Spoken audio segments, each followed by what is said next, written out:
اللہ کا شکر ادا کیجئے کہ اللہ نے ایک بار پھر ہم سب کو اپنی رحمتوں کے خاص مہینے رمضان کے قریب کر دیا ہے۔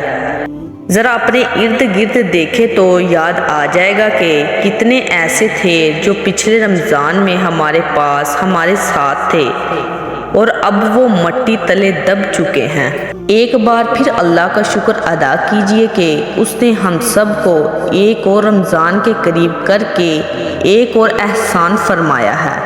اور اس کی عملی شکر گزاری کرتے ہوئے اس کی رحمتوں اور مغفرت والے مہینے کا بھرپور فائدہ اٹھانے کی تیاری کیجئے۔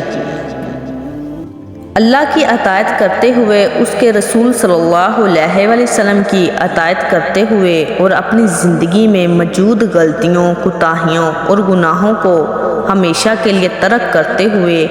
اللہ کے اس بزرگی والے مہینے میں نازل ہونے والی بے حد احسان، رحمت اور مغفرت اور جہنم سے نجات کے اصول کی تیاری کیجیے۔ جس طرح بارش سے پہلے